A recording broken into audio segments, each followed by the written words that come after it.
Então, por exemplo, se tivesse alguém aqui do sindicato, de algum lugar, aí vai falar, não, que a Previdência não é deficitária. Cara, porra, velho. Você pode discordar da reforma, é lícito isso. Mas não adianta você inventar mentira.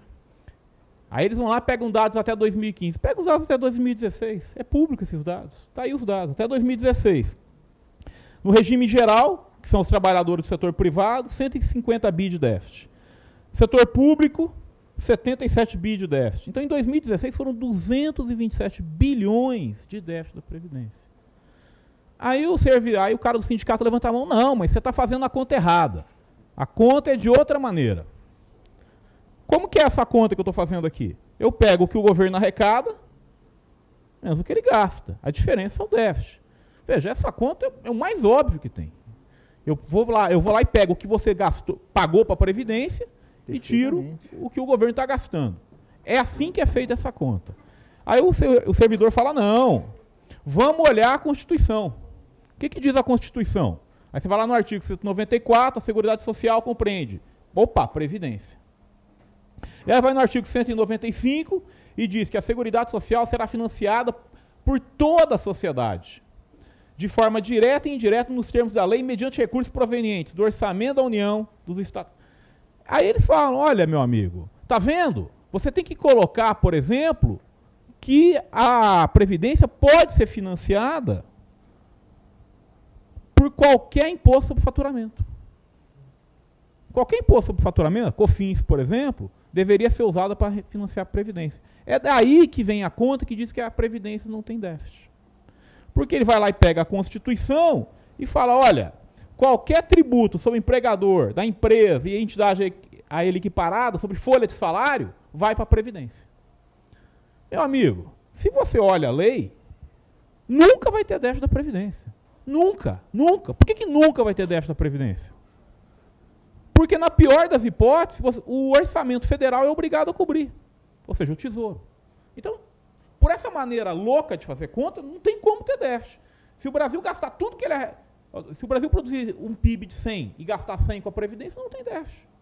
Então, é absurdo essa maneira que as pessoas querem fazer a conta. Eles querem pegar a COFINS, querem pegar a contribuição sobre folha e incluir na conta de Previdência. A coisa está tão ruim que mesmo que você fizesse isso em 2016, dava prejuízo.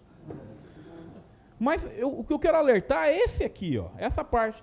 Por aqui, o Tesouro é obrigado a cobrir qualquer déficit. Então, por essa maneira de fazer a conta, nunca vai ter déficit, não tem jeito. Então, é óbvio que essa maneira está errada, né? Então, alguns fatos que a gente precisa saber sobre a reforma da Previdência. Primeiro, todo lugar do mundo tem idade mínima. Deve ter 3 países no mundo que não tem. E cá entre nós, cara, poxa, a gente tem que respeitar. Eu respeito demais as mulheres, cara. Eu acho que elas têm que pagar mais de Previdência do que nós, homens. Porque vive mais, pô. Coisa ruim aí, pô. Brincando. Vive mais. Tem que pagar mais. Mas por uma questão de igualdade, respeito, nós vamos deixar vocês pagar igual. Agora, não faz sentido mulher aposentar mais cedo que homem. Eu tenho jornada dupla. Porra, eu também tenho, cara. Também tenho. Todo mundo aqui tem. Todo mundo aqui lava roupa. Já foi aquela época que só mulher lavava. Não existe. Outra coisa, se eu tenho um problema na Previdência, onde é que eu tenho que corrigir? É na Previdência, não é no mercado de trabalho.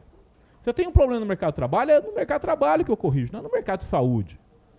Então, olha, não tem, isso aqui são coisas simples, que no resto do mundo as pessoas entendem. Não há por que ter discussão aqui. E por fim tem um assunto que ninguém está falando, não sei porquê, que é a questão de aposentadoria de Estado e município. Meus amigos, essa não sobra uma. Rio de Janeiro já entrou pelo cano, Paraná já entrou pelo cano, Distrito Federal também, Rio Grande do Norte também. Está cheio de problema em previdência de estados e municípios. Essa conta aqui, eu tenho sérias dúvidas de como consegue resolver. O que fazer? Aí, como meu amigo falou, se não tiver reforma da Previdência, tem uma quebra, cara. Não adianta enrolar, não adianta mentir, não adianta chegar aqui e falar que está tudo bem. Não está tudo bem. Se não fizer a reforma... mas o Bolsonaro não apoia. Porra, sei lá, cada um tem a sua decisão. Não, mas é sério, tem que... Veja só, vamos perguntar para todo mundo, o Alckmin apoia? Eu não vi o Alckmin fazer a reforma da Previdência lá em São Paulo ainda não. Por acaso está melhor do que o DF? Que o Brasil? Está nada. Agora, tem maneiras de discordar da reforma da Previdência, e maneiras lícitas. E aí você pode dizer que o Alckmin está certo, que o Bolsonaro está certo, que o fulano está certo. Agora, essa é uma discussão saudável e que tem que ser feita. Agora, a discussão saudável que tem que ser feita é como mexer na Previdência. Dizer que não tem déficit, isso é mentira, cara. Isso aí é conversa para boi dormir.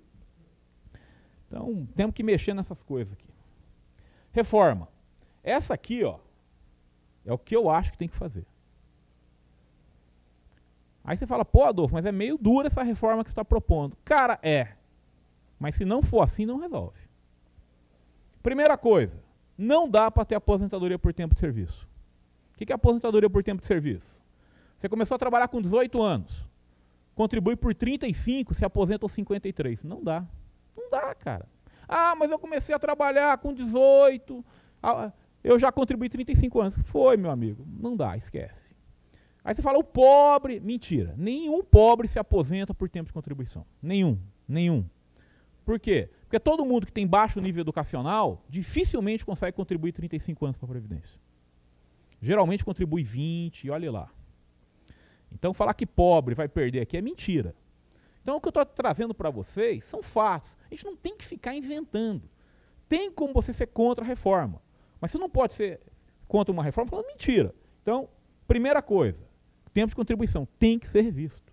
Não, só para vocês terem uma ideia, a média de idade de homens que se aposentam por tempo de contribuição é 54 anos.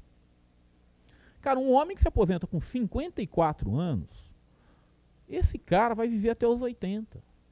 Não dá, não tem dinheiro, não tem como resolver um problema desse. E a média de idade das mulheres que se aposentam por idade, por tempo de contribuição, é 49. Cara, não dá. Não dá, não tem como manter um sistema desse, não é certo. Outra coisa, tem que jogar a idade mínima para cima. O governo está falando em 65, ele está bonzinho, está baixa essa idade mínima. Tem que subir, tem que ir para pelo menos 67. Ah, Adolfo, mas a expectativa do brasileiro é de 72 anos de idade. Mentira, não é. Mentira, mentira. Mentira, não, é sério. Tem que ser honesto na discussão. A expectativa do brasileiro é de 72 anos de idade, porque a mortalidade na infância e juventude é alta pra cacete nesse país por causa da criminalidade.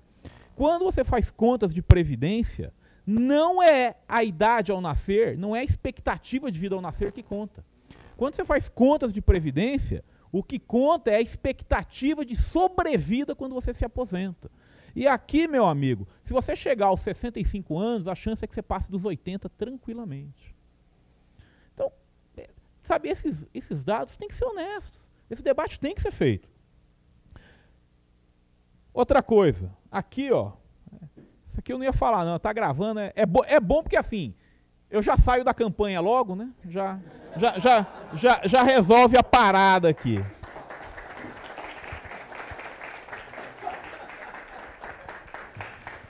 Olha só, o que eu vou falar agora é um tema controverso, mas não é certo você tributar o pedreiro e não tributar o juiz. Não é certo você mandar uma... Não é certo você chegar e colocar uma reforma que vai pegar quem está se aposentando rural, que está ganhando um salário mínimo, e essa reforma não mexer com quem está ganhando 30 mil por mês. Não dá. Se vocês prestaram atenção no que eu estou falando, o que eu estou falando é totalmente inconstitucional. Porque o que eu estou falando é, nós não vamos resolver o problema da Previdência sem atacar direitos adquiridos. Não tem como. Não dá para o ex-diretor da Polícia Federal, o Daello, se eu não me engano, esqueci o nome do cara, desculpe, se aposentar com 51 anos de idade. Aquele cara que estava à frente da Polícia Federal e saiu agora, ele se aposentou com 51 anos de idade. Não dá para isso acontecer. Tá ruim o microfone? Desculpa. Tá? Então não dá para esse cara se aposentar com 51 anos de idade, ganhando 30 mil por mês. Nós temos que mexer em direito adquirido. Aí você fala, Adolfo, mas é proibido mexer em direito adquirido previdenciário. É verdade? É. Mas não existe direito adquirido em direito tributário. Então, meu amigo, você tem que dar uma tributação pesada em aposentadorias que estão acima de 20 mil por mês. Ninguém, prestem atenção no que eu vou falar, ninguém pagou para se aposentar com 20 mil por mês. Ninguém. Desses que estão aposentados, ninguém pagou o suficiente para ter essa aposentadoria. Aí você fala, é possível isso? Vai ter que ser. Agora, tem que ir para o STF. E meu amigo Saraiva Marinho sabe que o STF bloqueou isso aqui. Porque se você colocar a tributação acima de 14%, o STF considera isso abuso, confisco e barra. Agora isso aqui tem que ser mudado. Então, nós temos que repensar essa galera que se aposentou com 50 anos de idade ganhando 30 mil por mês. Não dá para continuar assim. Tem que ter regra igual para todo mundo. Tem que ter regra. Rapaz, funcionário público e privado, homem e mulher, rural e urbano, todo mundo tem que ter a mesma regra de aposentadoria. Não há por que ficar mudando isso. Ah, mas eu quero ajudar o cara da zona rural. O nome disso é outra coisa, é ajuda. Você não tem que colocar isso no mercado de previdência. Enfim, não dá para fazer a reforma da Previdência sem fazer isso aqui que eu falei. Não dá. Não tem como. Por que isso é difícil? Eu estava lá num colégio ocupado, lá em Brasília, dando palestra. Aí cheio de professoras, né? Cheio de professoras. Eu falei, ó, e é bom vocês torcerem para a gente não ganhar, porque o dia que ganhar, vai... Não é a gente, é qualquer um vai fazer o que eu vou dizer agora. A aposentadoria especial vai acabar. Não tem como manter isso. O que é aposentadoria especial? Não só funcionário público, é o seguinte, professor, policial, todos se aposentam em regimes especiais. Então, hoje, homem se aposenta com 35 anos de contribuição, mulher com 30. No regime especial, polícia e professor, mulher se aposenta com 25 anos de contribuição e homem com 30. Não dá, cara, não dá para manter isso. E eu vou dizer por que não dá. Essa conta vai cair todinha em estado e município. Porque a folha de pagamento dos estados é pesadamente concentrada em pagamento de professor e policial. Meus amigos, a hora que essa galera começar a se aposentar, vai ter mais aposentado do que ativo no setor público. Essa já é a realidade do Rio Grande do Sul. No Rio Grande do Sul, hoje, você já tem mais funcionário aposentado do que nativo. E os outros estados caminham para o mesmo lugar. Como é que você vai resolver um problema fiscal dessa magnitude? Não tem jeito. Isso aqui tudo vai ter que ser mudado. Agora, é justo fazer isso? Veja, eu não estou dizendo que é justo. Eu estou dizendo que se não fizer isso, eu não sei como as contas vão ser pagas. Eu não estou dizendo que é justo. Eu estou dizendo que se não fizer algo parecido com isso, eu tenho sérias dúvidas de como os estados, municípios e a União vão pagar as contas. Vai ser um grande Rio de Janeiro geral. Olha só, pega um garoto aí de 18 anos. Você obrigou ele a contribuir para a Previdência. Obrigou. Ele falou, eu não quero. Dane-se, vai. Daqui 30 anos, esse garoto era um pedreiro. Então ele começou a contribuir com 18, 30 anos depois ele tem 48 anos de idade. Ele é um pedreiro de 48 anos de idade. Ele vai se aposentar daqui 5 anos, ou seja, aos 53. Aí é muito fácil para mim, lá de Brasília, ar-condicionado, acabou o tempo de contribuição. Agora é só por idade, 67. Esse cara tem 48. Ele ia se aposentar em 5 anos. Agora vai se aposentar em 19. É justo isso, cara? Pesado, né? Então não é algo trivial. Nós temos que tomar um pouco de cuidado com isso também. E é por isso que quando nós falamos de reforma da Previdência, nós temos que bater pesadamente em quem ganha mais de 30 mil por mês e quem ganha mais de 20 mil por mês. Porque na hora que for fazer o ajuste, a parte de baixo vai pagar a conta.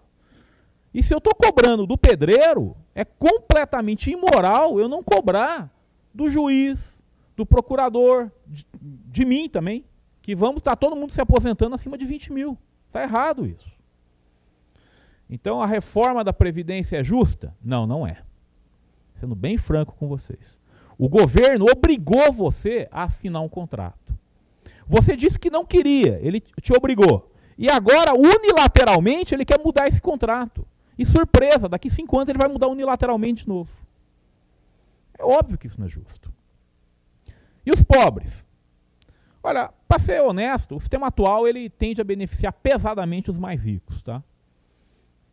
Mas, de qualquer maneira, tem questões complicadas. Por exemplo, a aposentadoria rural. O que é a aposentadoria rural?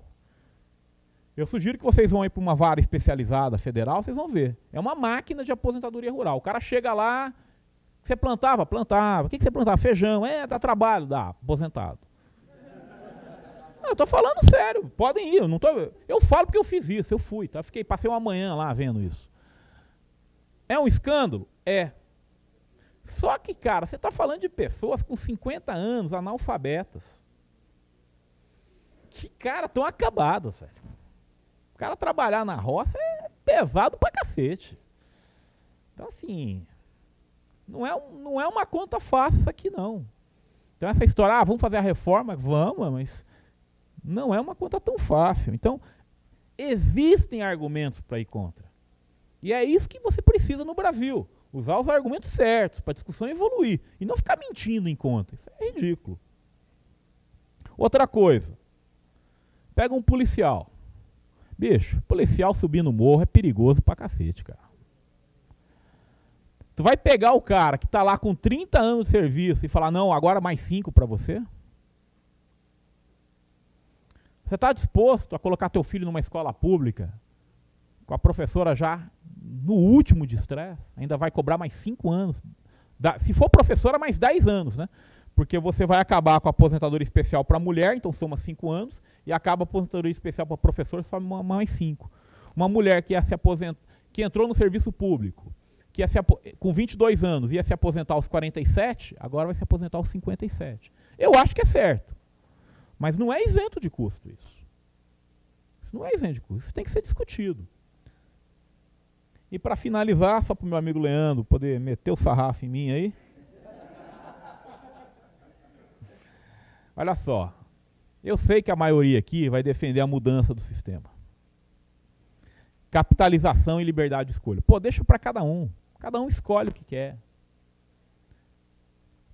Olha só, cuidado, hein? Cuidado. Esse cada um escolhe o que quer, costuma chegar no final o cara quebrar e a conta vir para todo mundo. Quem não acredita em mim, basta ver o que aconteceu com aqueles bancos nos Estados Unidos quando ameaçaram quebrar, né? O Estado vem e ajuda. A primeira coisa é o seguinte, custo de transição. Para você sair de um sistema de repartição e para um de capitalização, eu pago previdência para quem já está aposentado.